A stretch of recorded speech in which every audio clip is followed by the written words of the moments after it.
Okay. Okay. Tomorrow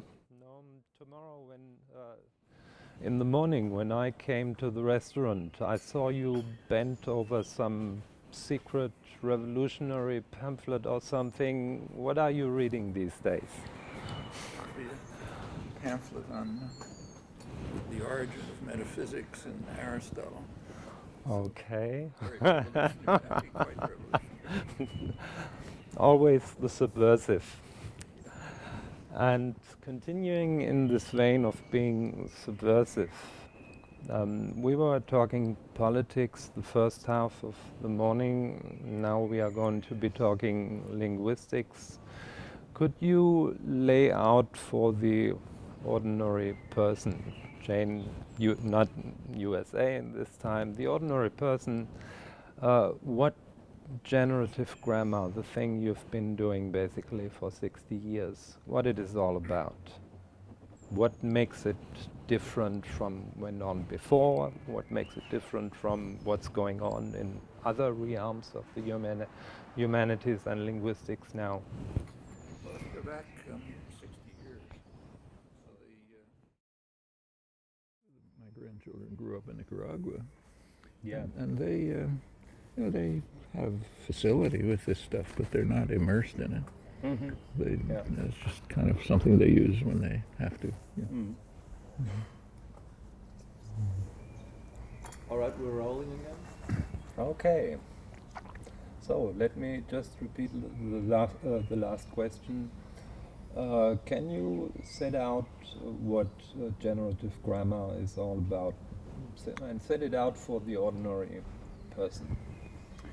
Well, if you go back 60 years roughly when this work began, it departed from prevailing conceptions in a number of ways. For one thing, it took seriously something which is obviously true. Each of us has a language capacity, something internal to us that enables us to do what you and I are now doing. So there's something inside the organism, mostly the brain, which is constructed in such a fashion that we can do this. Mm-hmm. So there's a biological problem. Studying this. When did you start to think about this as a biological thing? Right did you do that right away when you wrote your BA or your MA, or did it start a little bit later? Pretty much, but it really began to become clarified in the early 1950s, about 60 years ago. Yes. You have to understand the prevailing conception at the time was that there's what was called the behavioral sciences. That's what dominated all thinking in psychology, philosophy, linguistics, everything.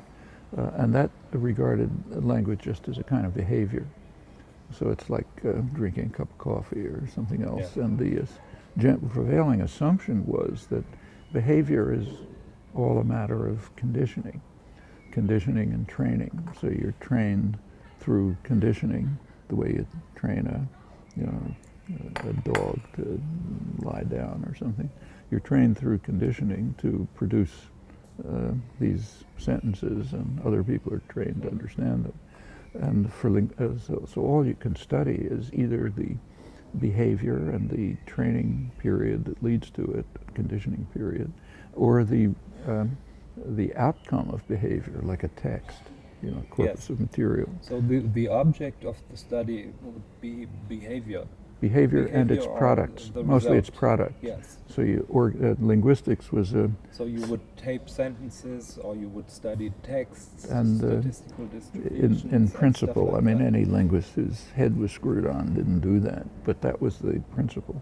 Mm-hmm. And the theory, such as it was a set of techniques, procedures for organizing and analyzing data. Segmenting it, classifying the segments, bigger units. And when you're done with that, it's a construction, so-called, passive, verb phrase or whatever.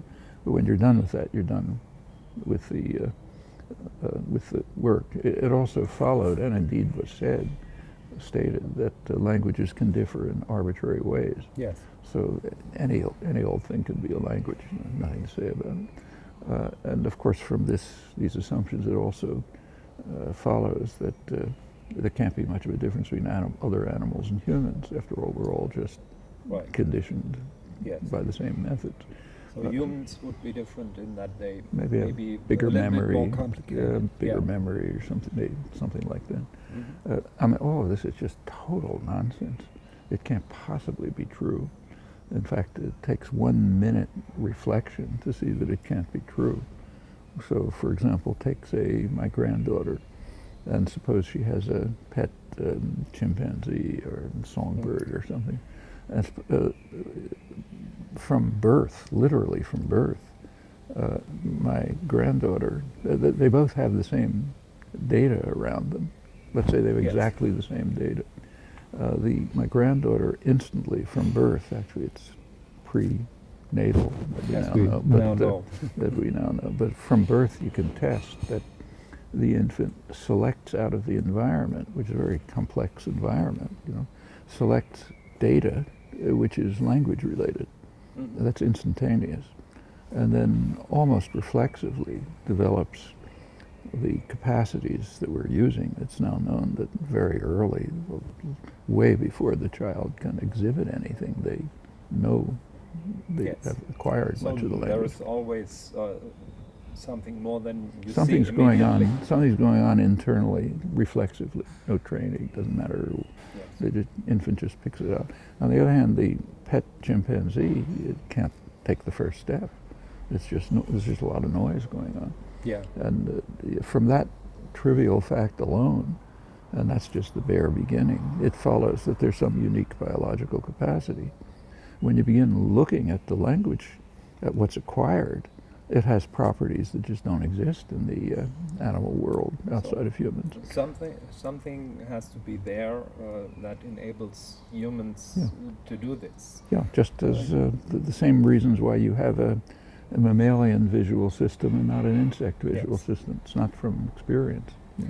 Yesterday you were talking about there is no language view. Language doesn't exist view. Well, what about that? That was the view that prevailed. Something that's maybe even kind of prevalent now is the view, they would give that point, there has to be something that is innate. Nobody disputes that now. Well, that's not true, unfortunately. It's in fact, it's very common to deny it now, or just as in the 1950s. That takes slightly different forms, but a very dominant view in the cognitive sciences and related parts of linguistics is pretty much like the 1950s. There is no language.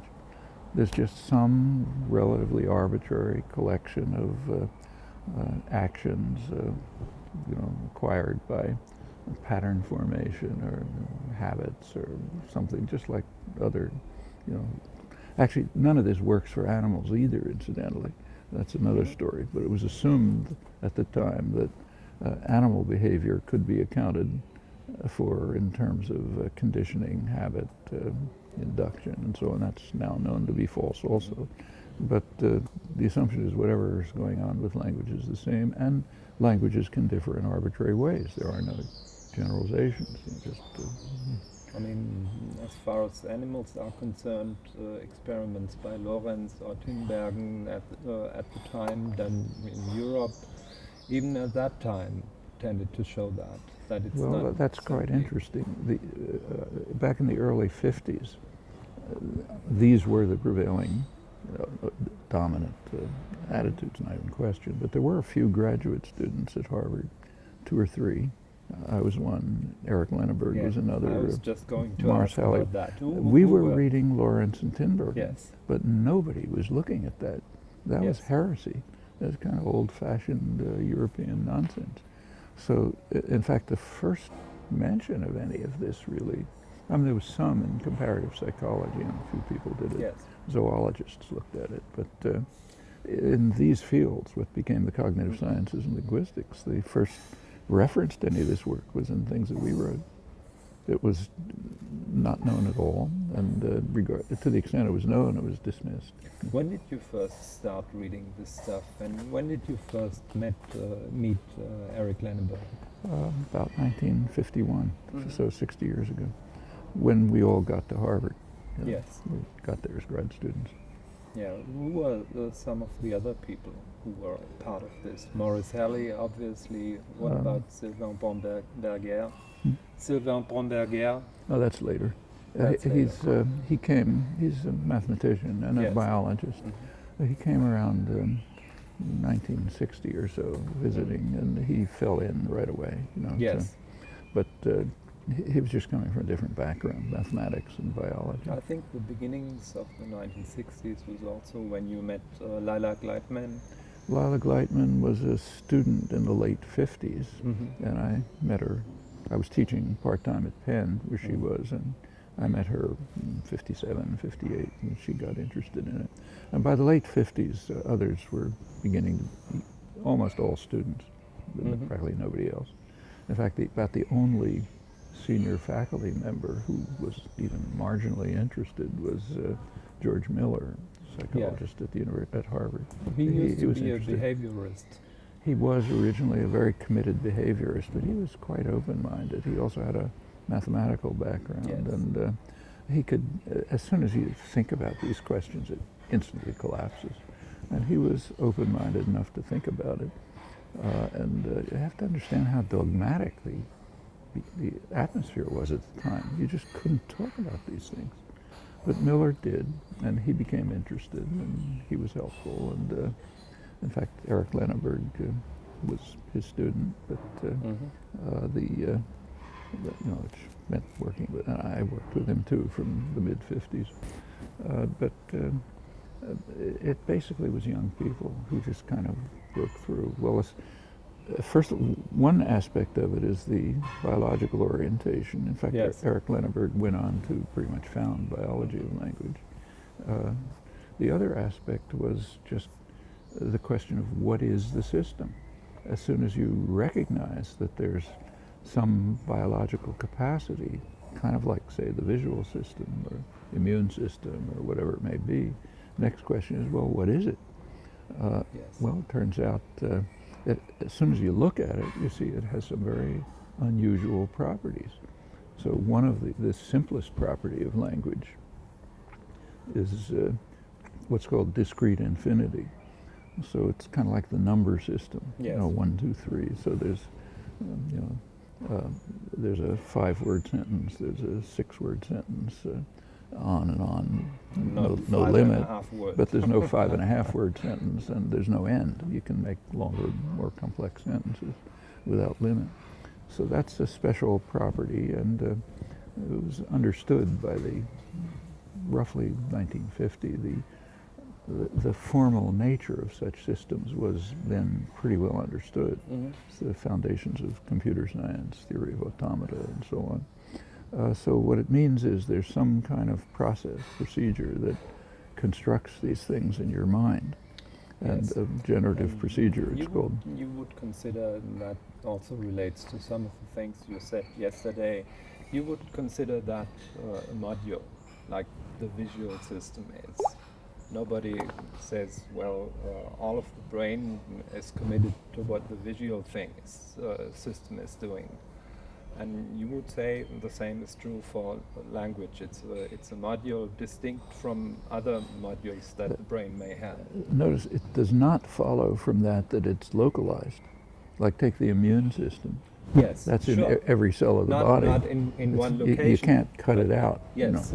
But in fact, it is somewhat localized. But it turns out that it is localized, but it doesn't have to be. Just because it's a module, there are modules that aren't localized. But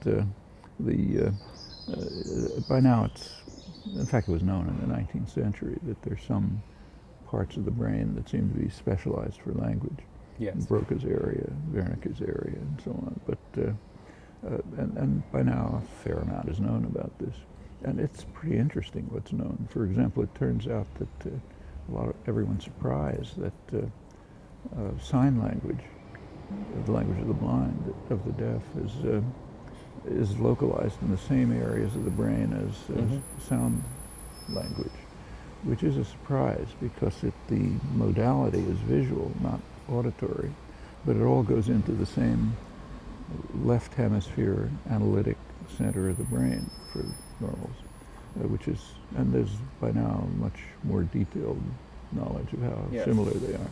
So there's something. And you mentioned the name of Andrea Moro. Well, that's an interesting. He's a linguist who works in Milan with neurologists on neurolinguistics, and it's a hard topic. I mean, there are some results. They had one quite interesting result, which I mentioned last night.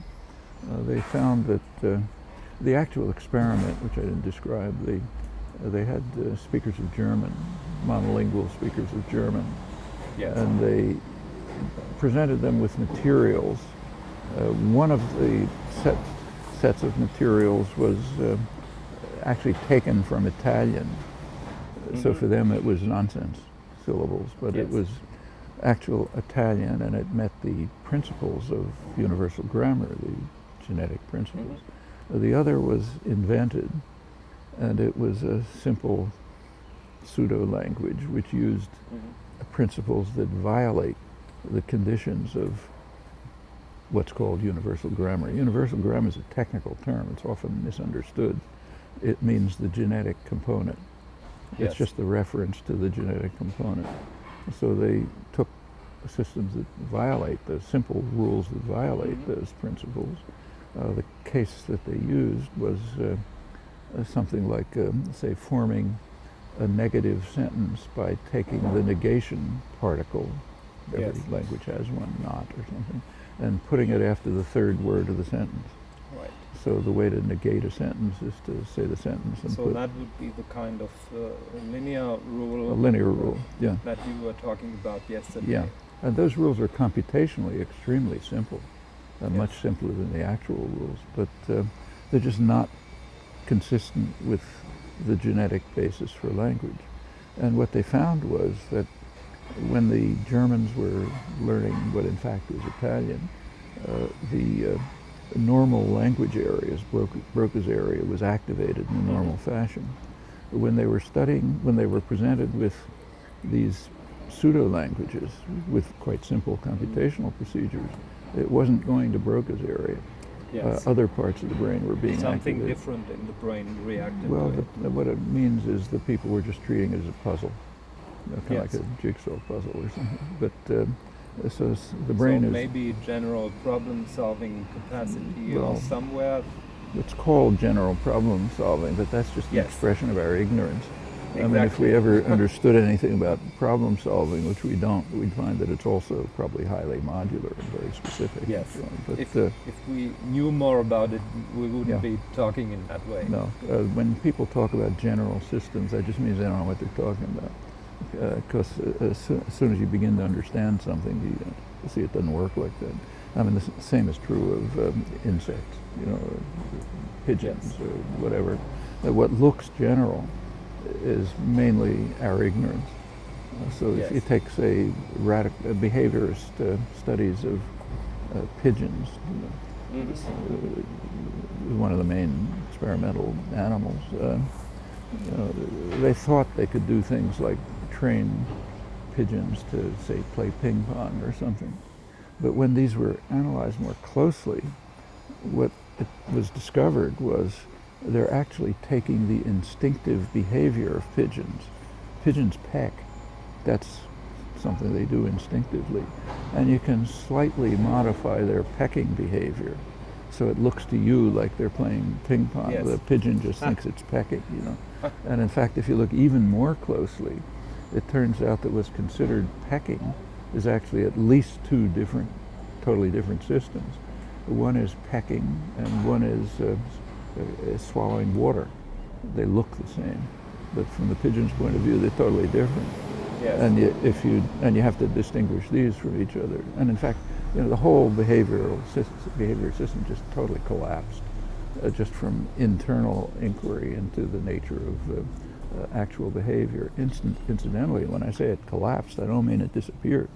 So it's still very widely believed in cognitive sciences and among the general public and so on. In fact, it's even taught in universities. Shouldn't be, but is. Would you say that the various and very famous ape language experiments are the same, like the pigeons playing ping pong, or The similar? ape language experiments are an interesting illustration of the pathology of human inquiry. I mean, the whole idea is absurd. I mean, it's as if we were. There's been a lot of very good work on bee communication. You know, von Frisch, famous work, Nobel Prizes. They do all sorts of strange things. You could train graduate students to do something like the waggle dance of bees, and they do a pretty good job. You know, they wave their arms around and run over there. But the whole idea is ludicrous. I mean, you would learn nothing about bees that way.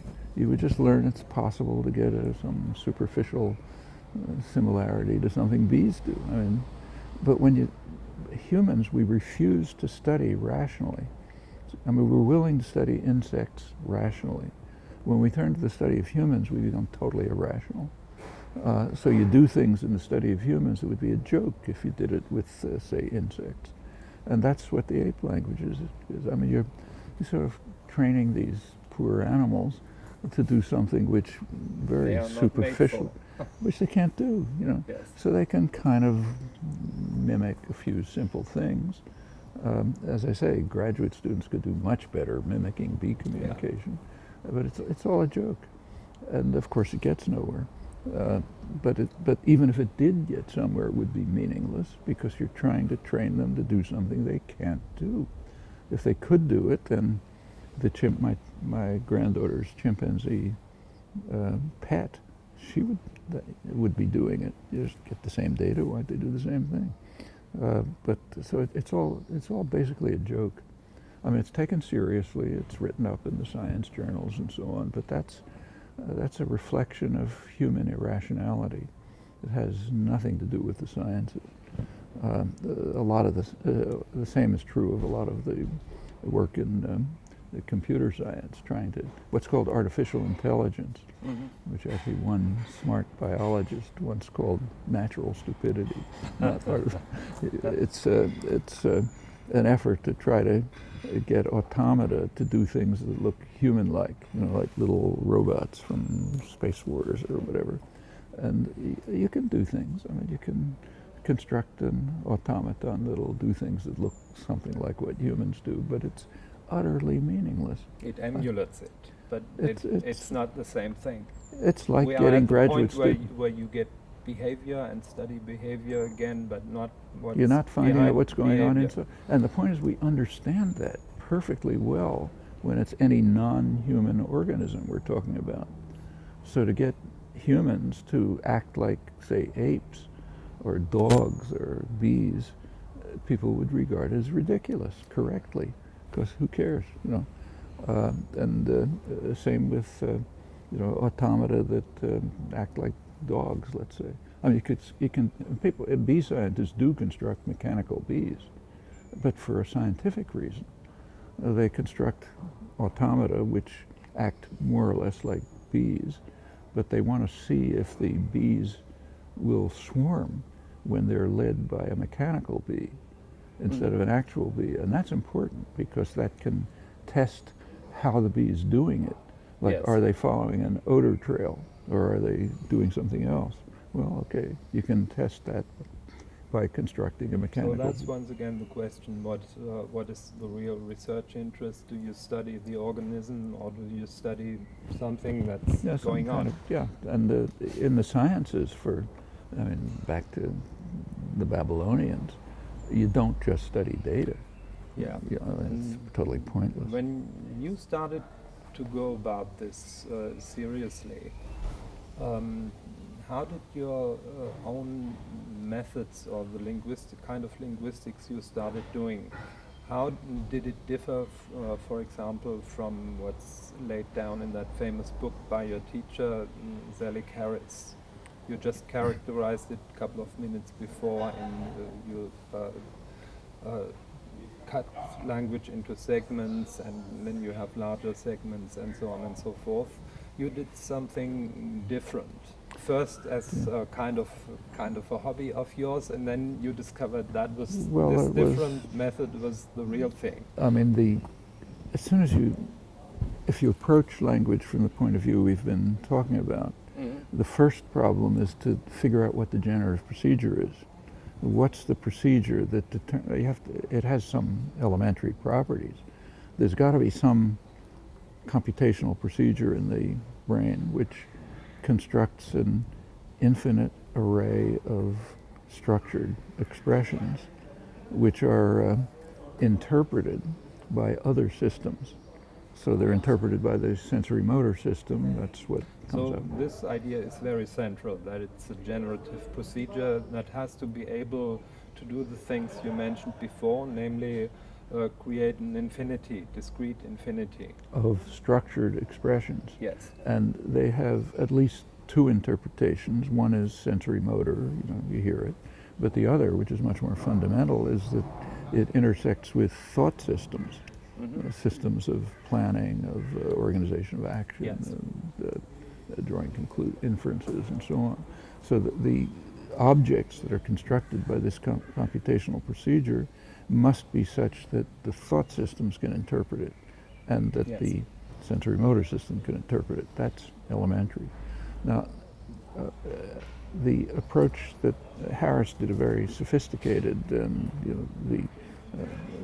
actually by far the best development of the structural linguistics approaches, which took the object of study as a text, a corpus, yes. and asked how can you organize it? And you organize it by applying certain procedures. You segment it into units, you classify the segments, you go on from there. Well, when you look at it closely, that's and simply... Later on, he also went beyond sentences to and discourses. went on to texts. Yeah, yes. But it just doesn't work from the first step. The move from, say, phonetic units to the next higher units, so-called phonemes, it just doesn't work, even at that level. So when you really look at how these systems, and this is also true of European structural linguistics, same problem. You just can't get the phonological segments, the actual segments of the analysis of sound by segmentation of noises. Just yes. it fails right away. So and when you get something much more abstract is going on. Much there. more, and when you get to things like what are called morphemes, the minimal units of meaning, or bigger phrases, it just collapses totally. Morphemes in fact, and morphophonemics is actually what you started out with. Mainly, although when, there was when also... you did the first generative grammar. Yeah, but if you look back, that had a rudimentary syntax. Yes. Because you can't even get the morphonemics unless you have a syntactic structure.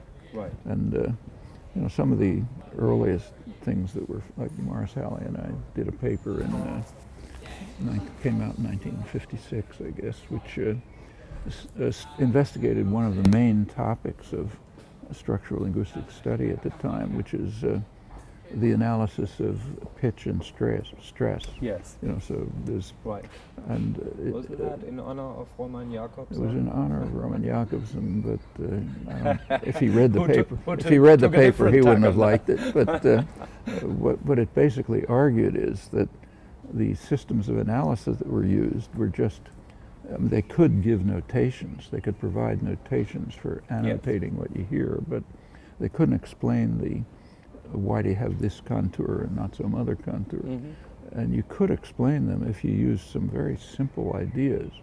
One, you assumed that you had the syntax, so you knew the organization of the expression into phrases, bigger phrases, and so on.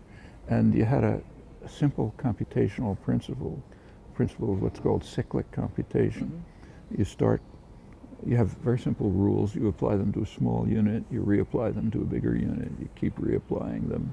Finite system of small system of rules, applying it according to a principle of cyclic computation, and that yields the actual contours. Yes, and the unit you basically have would be the sentence, right? That's the largest unit of generation of that the computational procedure because generates. beyond that it would go into rhetoric and like beyond that there's just other style of speech and other topics. very arbitrary things. Well, they're not arbitrary. They have a lot of interesting structure to them, but different, totally different beyond the level of the sentence. Yes. So anyhow, that was the first really concrete example of how you just had to throw out the whole system, because that approach violated every procedure you can imagine. It was using higher, more complex abstract levels like syntax in order to account for the most rudimentary phonetic facts. Yeah. And that works all over the place. And as I understand, you put quite a lot of effort into trying to make these procedures work for a couple of years. I was a student of Harris's, and you try to use that was just the way things. That's the way everybody does done. things. So I did a lot of work. Now the procedures didn't quite work, so I assumed if you work harder, you can fix them up, and they'll ultimately work. But pretty soon it became pretty clear they're just on the wrong track. Yes. You're never going to get anywhere this way. I think in terms of syntax, this would be the point where one of the famous notions of generative grammar came in, namely transformations. When did you start with that? Well, actually, because in the syntax component in your first work on Hebrew, there were no transformations. Actually, there's a notion of transformation in Harris's work too, but it was for a different purpose. It was for analyzing discourse. And the idea was that if you want to try to analyze discourse, you first have to kind of normalize the sentences, make them look alike. So if you have a passive sentence, change it to an active sentence. And if you get all the sentences kind of normalized, then you can do something like structural analysis of the discourse. But that's, again, organization of data. The transformations in generative grammar are quite different. They're part of the procedure for forming sentences in the first place. Yes. So it turns out if you think about, say, a passive construction, say John was killed, the word John actually has two functions in that sentence. One, it's the object of kill, so you're killing John, The other is it's the subject of the comment. It's the topic of the sentence. Right. And those are just two different things. So that would be a discourse related function. For Harris, it was just a discourse. I mean, for Harris, everything was discourse, but beyond segmentation and classification. But if you're working on generative procedures for sentences, you have to generate the sentence John was killed with two interpretations, because the thought system interprets it in two positions. That becomes clearer if you take something like, what did John see? It's actually interpreted as for which thing X, John saw X. And that's what has to go to the thought system. Well, this displacement phenomena is ubiquitous in language. Yes. And it gets far more complex than that. So take a sentence I talked about last night. If you take the sentence, they expect to see each other. The each other refers to they. It means each of them expects to see others of them. Mm-hmm. On the other hand, if you say, who do they expect to see each other? That analysis doesn't work. The each other has nothing to do with they. It has to do with something that isn't heard, namely the subject of see. What the sentence means, who do they expect to see each other? What it means is for which person X they expect the X's to see each other. And the each other goes to X. Now you don't hear that. The ear doesn't hear it, but the mind hears it. The mind sees it. The mind sees it. And the generative procedure has to provide that to the mind. Well, at that point you get into the so-called transformational operations. So one of the major discoveries of the past roughly 15. Which were the areas where transformations first came in? I remember quite vividly when I taught a course on syntactic structures. And one of the things that was really fascinating to the students was the auxiliary system. That How was the first. marvelously it worked when you had that phrase structure component, and then you just had One simple affix rule. hopping, and Yeah. that was it. And That was you actually saved the so first. much effort. That was the first Yes. major discovery. If you look at the structural linguistics analysis of the affix system, it just listed everything. It listed all the Yes. possibilities. But if you sort of look into the nature of the system, you can see that there are what are called discontinuous elements. Mm-hmm. Like if you say, I am reading, the ing and the am, the copula, they are together. They're a single unit. Yes. They just appear in different places. And if you do a simple analysis of what makes them discontinuous, it's a transformation. That's it. And then the whole thing falls into a simple pattern. And that works for every language, basically. So that's one kind of simple transformation. And it's essentially morphological discontinuity. It's a non-contiguous relation, a relation of two things that aren't next to each other. So you can't get it in phrase structure grammar, and you can't get it by procedures of analysis. But you can get it by a simple displacement operation. But the much more general case is the general displacement that you get in things like, say, passive, WH questions, and so on. And when you begin to analyze constructions this way, you very quickly find all sorts of, puzzles that you can't deal with in terms of segmentation and classification Yes. and constructions and so on. Like, who do they expect to see each other? A very simple example where what the ear is hearing is not what the mind is seeing. Yeah. And there's a very simple So explanation. there has to be something that's not visible on the surface. Yeah, but that's true right away.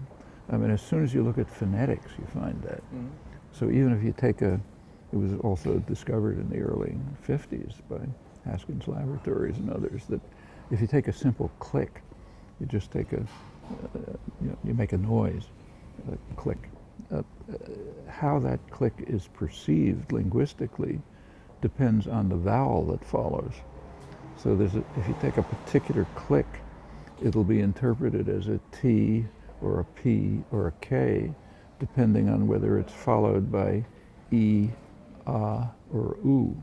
Mm-hmm. So it's heard as P, Ta, Ku, but it's the same click. Actually, Yes. my wife worked on this as a phonetician. In those days, phonetics meant clipping things out of tape with scissors and stuff. Now you do it by computer. The idea was really it's there on tape, and you can cut it out and put it somewhere else, and it's still the same thing. Yeah, but and that even simple things like that blow the whole system out of the water. And as soon as you go beyond, everything collapses. It's like what happened with behavioral psychology. As soon as you look at the simplest cases, like a pigeon playing ping pong, you see the experimenters just fooling themselves.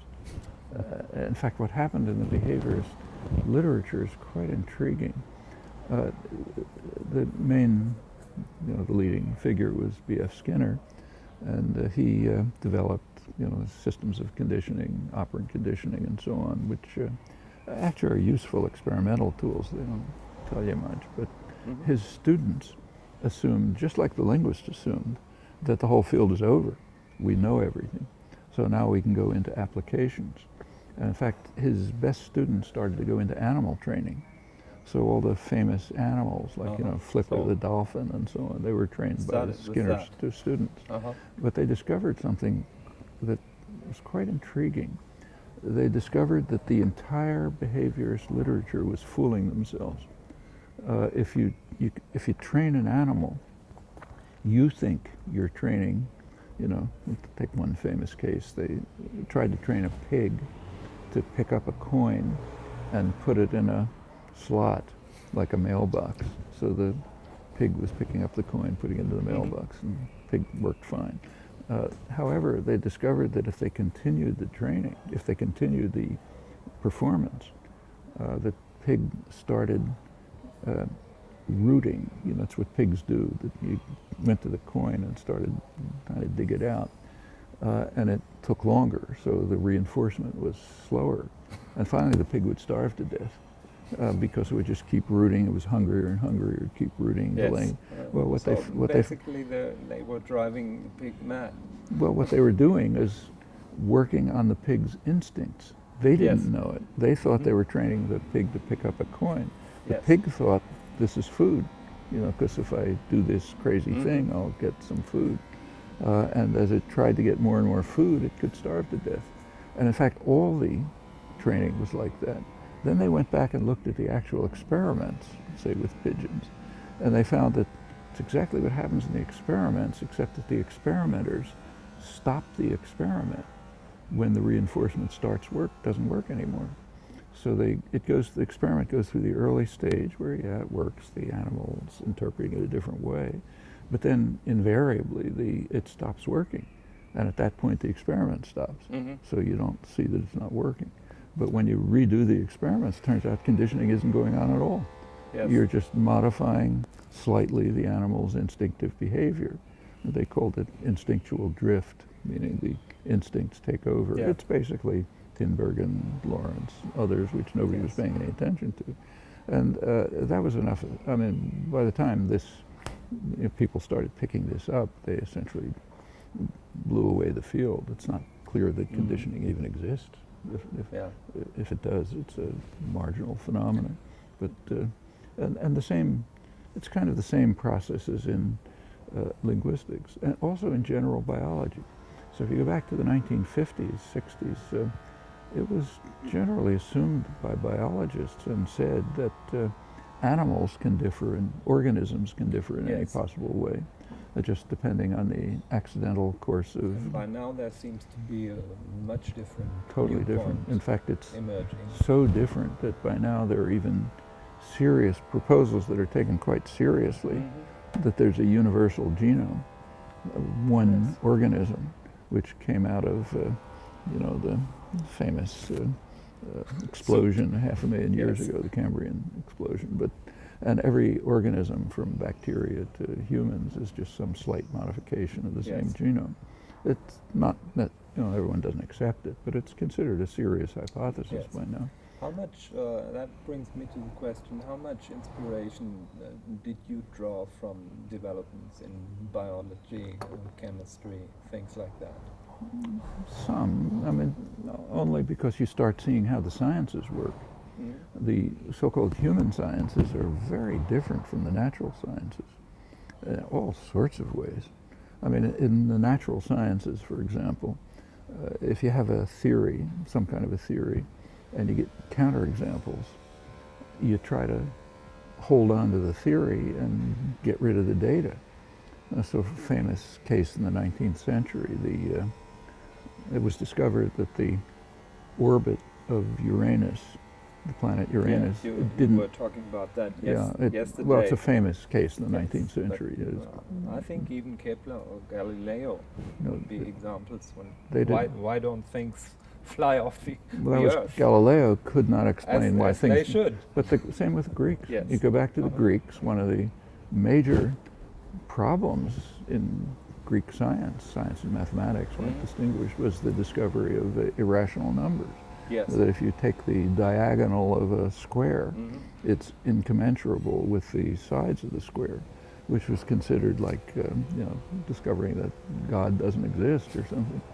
But they didn't throw away geometry. They tried to figure out what's going on. And the same with the orbit of Uranus. They didn't say, okay, let's throw away Newton's laws. They asked, well, what could be doing it? And pretty soon, Duvalier discovered an extra planet out there, Neptune. Okay, that accounted for it by Newton's laws. In the human sciences, it's quite different. If you find a counterexample, you throw away everything. It's just totally irrational. In fact, the whole dominant line of kind of inquiry that goes on into human behavior, from looking at ape languages to analyzing corpuses to misunderstanding generalizations, is completely different from the natural sciences, for not recent, I mean back to the Greeks. And that has to be overcome. So in this sense, yes, it was influential. I mean, noticing, there were really major errors in the natural sciences all the way into the 20th century. which were not understood and are very similar to what you read in, say, philosophy of language today. So, for example, it's a big argument in philosophy of mind, philosophy of language is alleged the problem is supposed to be that you can't reduce the study of mental acts to physical behavior. You can't find the big problem. I mean, that was a problem in chemistry until the 1930s.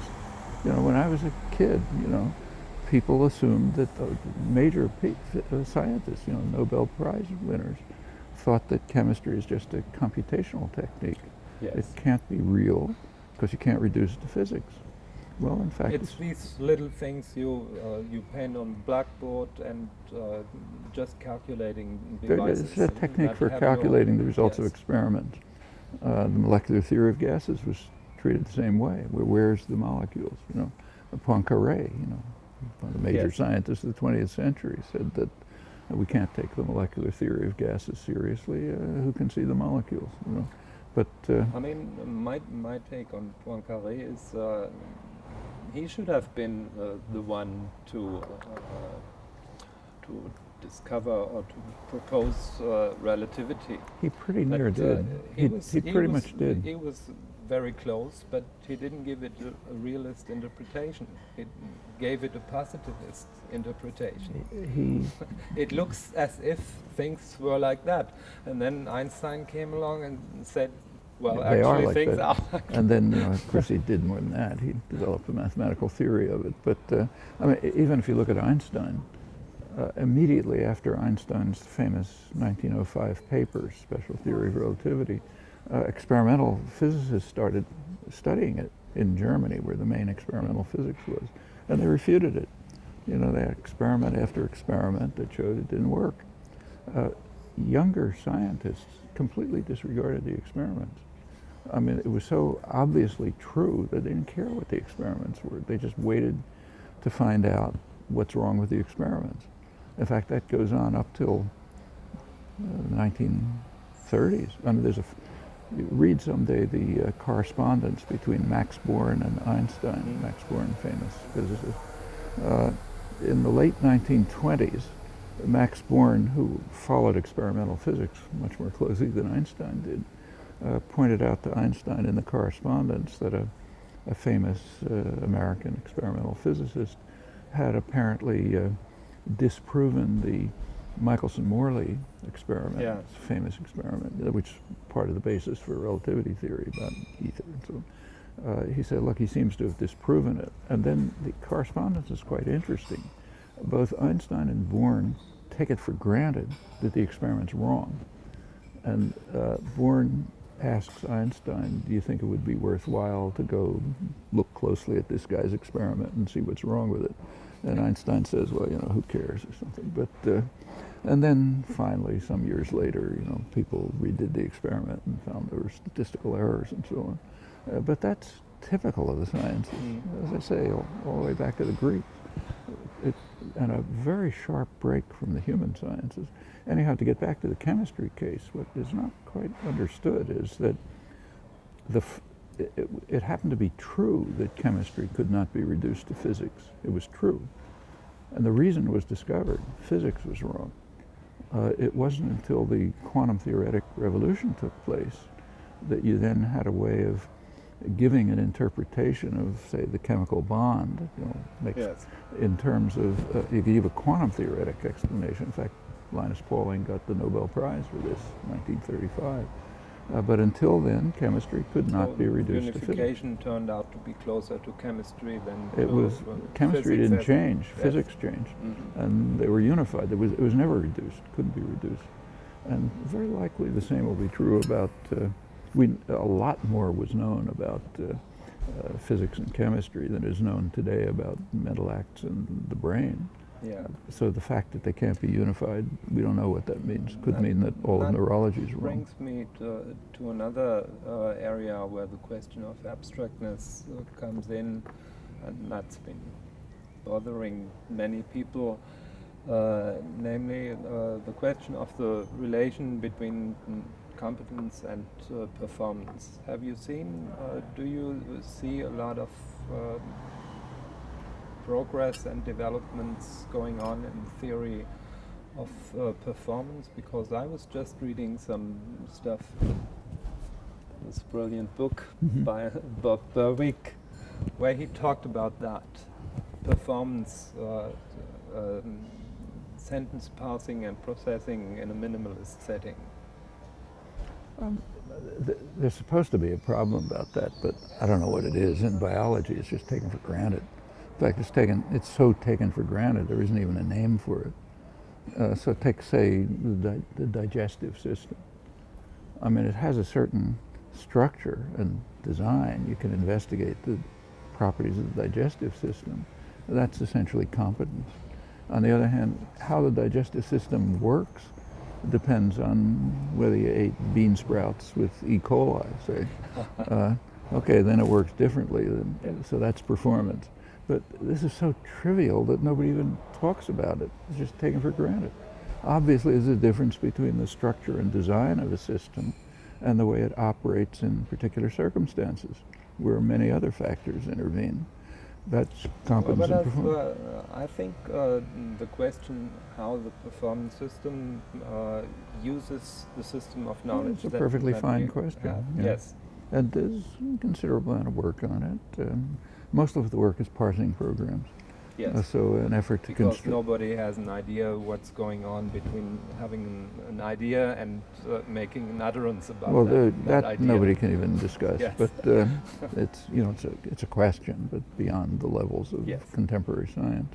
But parsing you can study, and there's a lot of work, and there's some interesting ideas about what is done when a person tries to assign the properly generated structure to a series of noises or words or whatever it is that come along.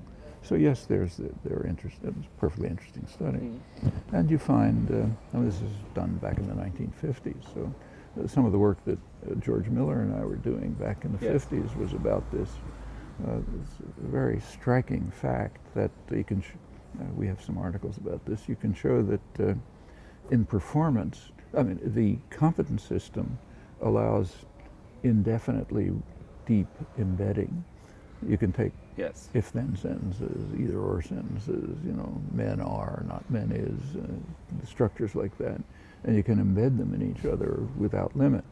On the other hand, if you look at performance, you ask if people can understand these sentences. It turns out we did construct examples up to about depth 7, but you couldn't go beyond that.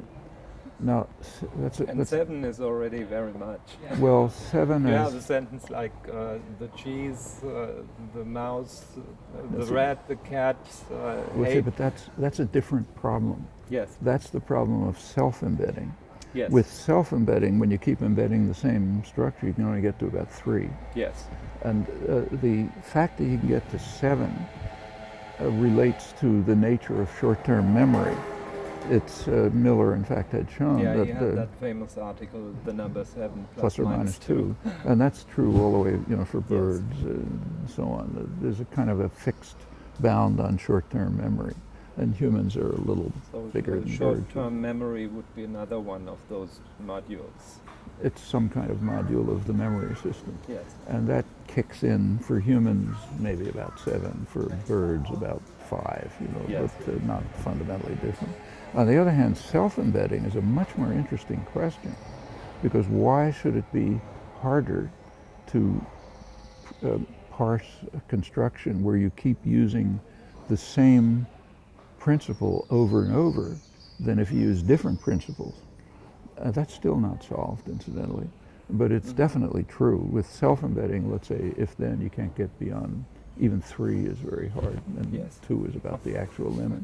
So probably what's going on... I always have problems in the seminars to even create the sentences. Yeah. Well, if you get to 3, nobody can understand it, barely. And if you go beyond, and there is a question why self-embedding should be much more difficult than embedding. And the principle probably is that when you're parsing a sentence, in computer lingo, you call on a subroutine. Like if you get an if, then you call in a subroutine which says, okay, I'm looking for if then. And you can't call in that subroutine again while you're executing it. That seems to be the general principle. Mm-hmm. So, and that is going to prevent self-embedding. But if that's true, that's a much more far-reaching principle of parsing. And as soon as you look beyond the trivial things, like say short-term memory, you find that basic performance principles are entering, but these are principles of performance, and there may be general cognitive, like you should be able to show comparable examples in things like puzzle solving or object recognition and so on. Not easy, but you can look for them, because these are probably just general cognitive principles that enter into the performance systems. Mm-hmm. However, they all make use of the design and structure of the system, what's called competence, just as in the case of digestion. Yeah, let me get to a final complex that relates to things you talked about yesterday, namely going back to Aristotle, who talked about language being a relation of sound and meaning, and you kind of turned it around, saying that actually we should regard it as meaning being the primary thing and sound something secondary that gets externalizes what is the real thing. It may or may not be externalized. In fact, if you just introspect for a minute, almost your entire use of language is talking to yourself. Yes. You can't spend 1 minute without talking to yourself. Like 99% of the use of language is internal. But one question I was wondering about yesterday when you talked about the island sentences. When we are talking half consciously, fully consciously, or subconsciously to ourselves, not having to externalize the things, we'll probably would disregard the island constraints. For example, like... You see, but that's a misunderstanding of internal speech. Internal speech is actually more complex than I just said. Yeah. It's re-internalization of externalized speech. Okay. So when you're consciously thinking, you're walking down the street and thinking about something, you're thinking in the external language. Okay. Just think about it. Yeah. You can tell whether two sentences in your mind rhyme, or whether one's longer than the other. That means you're using the external language, you're re-internalizing it. But the actual thinking is just not accessible to consciousness. Yeah. Remember, what we talk about, we introspect, we're talking about consciousness. But consciousness is just a superficial reflection of whatever's going on inside. So most mental things going on are subconscious. You just can't, not only subconscious, but inaccessible to consciousness. I mean, there's an interesting history of this. In fact, if you look through intellectual history, the idea that there is internal thought that is inaccessible to consciousness is almost never expressed. And it's not even in Freud. Like if you look at Freud, he does talk about the unconscious, but kind of tacit assumption is you can bring it to consciousness. For example, you have that principle of accessibility to consciousness in principle. So you can bring to consciousness the repressed. That's a philosophical dogma, which has absolutely no evidence and is totally incoherent when you look at it. But it's a dogma. It's considered even the criterion of the mental. You have to be able to bring it in principle to consciousness. Yes. Absolutely no reason to believe that. And it's almost entirely, all the evidence shows it's totally false. The language is a case in point. What we think to ourselves is re-internalized external speech. In fact, it's kind of interesting to ask the question about signers. It hasn't been studied, but the people who work on sign guess, they haven't studied it yet, that signers probably think to themselves in sign. Now, there should be ways so that would be the re-internalization of their external system. Now, there are very subtle ways of testing things like this. Mm-hmm. So, for example, in the case of you and me, we think in spoken language. If you do very sensitive analysis of, say, the lips, you can find evidence from kind of unconscious neural slip. impulses. Something's going on when you're thinking, things like, and it's conceivable if you could do the experiments properly that if you studied the fingers of signers, that you would find some reflection of what they're thinking about in their fingers, you know. But these are hard experiments, but something like that. But the point is that beyond this, below the level of consciousness for either signers or speakers, we've got the same things going on. There are a lot of misunderstanding of this. I mean, it shows up in a lot of domains. Recently you may have read that there were some discoveries that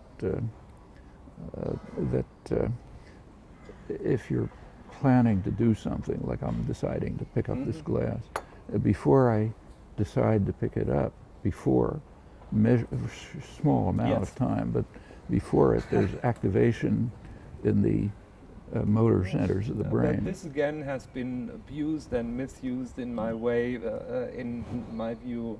For example, when you have these philosophical discussions about free will, it's been used to demonstrate that this actually... and it doesn't show anything at all. No. All it shows is you're making a decision before you're conscious of it. Okay, yeah, but this stuff gets wildly misinterpreted because of a dogma that says there's nothing beyond what's conscious, or at least in principle accessible to consciousness. And that goes way back in history. It's very hard to find anyone who questions this. In the philosophy of language and mind, you know that much better than I what's current, what people are writing.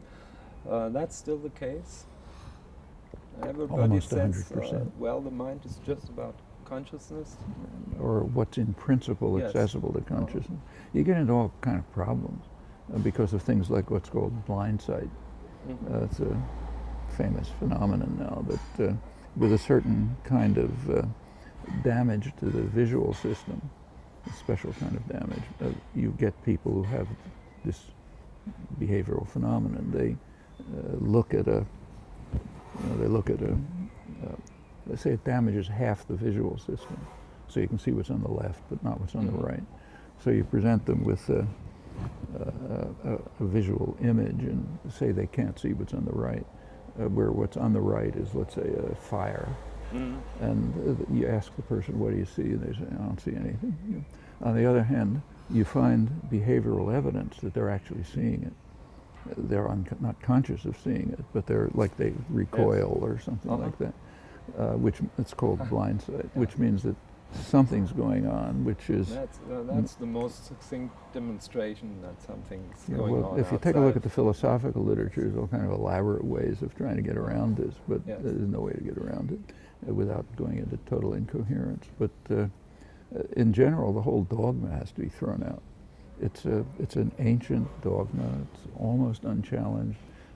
It's really hard to find anyone in the whole history of philosophy who's ever questioned it. Maybe Jung questioned it, sort of, but in a very obscure fashion, you know. But it has a very tight grip, and it has to be thrown out. It's like the belief that, you know, people like Poincaré and others, that if you can't see it, it can't really be there, you know. Let me get back to the question of externalization once more.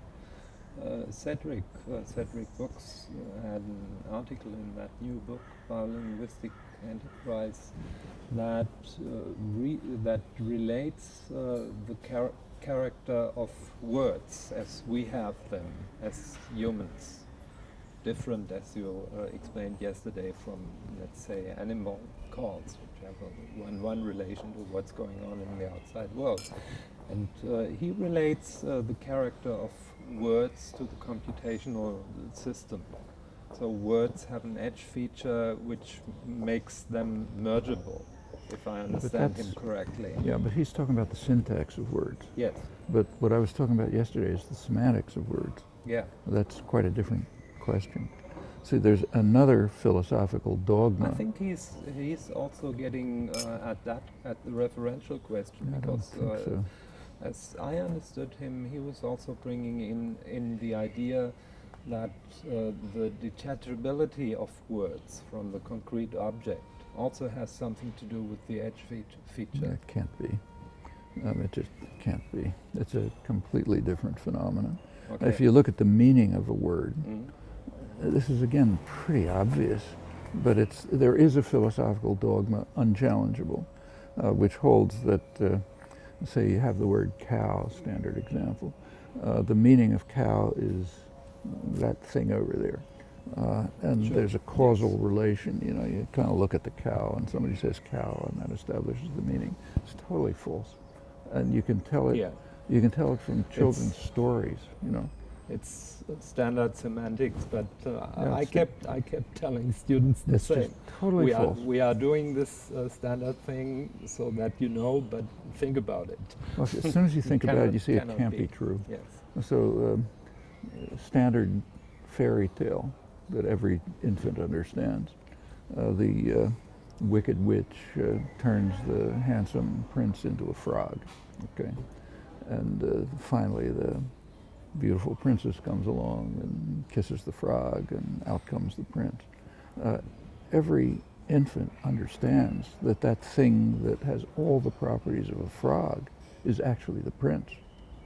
Like if a prince didn't come out, but an eagle came out, the child would be surprised. You know? So somehow an infant knows that what identifies a person is in fact some non-physical property, a property of what's called psychic continuity. So there's something about the psychic continuity that identifies persons. Same is true of cows. There has to get the same stuff. For example, there is a children's story, which my grandchildren like, where the wicked witch turns a baby donkey into a rock.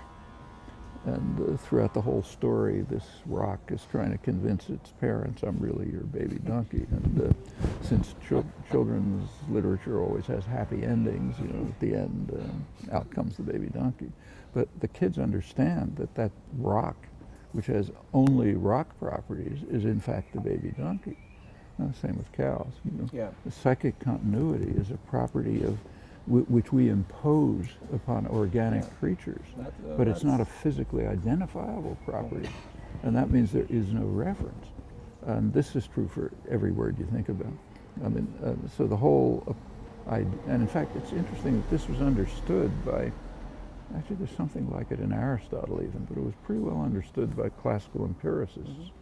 Locke, Hume, others, they understood it. Yeah, but, actually, that's something I wanted to get at. The character of the words that we use, which is radically different from what animals do, and probably what our predecessors did. Well, certainly, because apes don't do it. Yes. Not that they're not our predecessors, but whatever common origin there was to primates certainly didn't do it.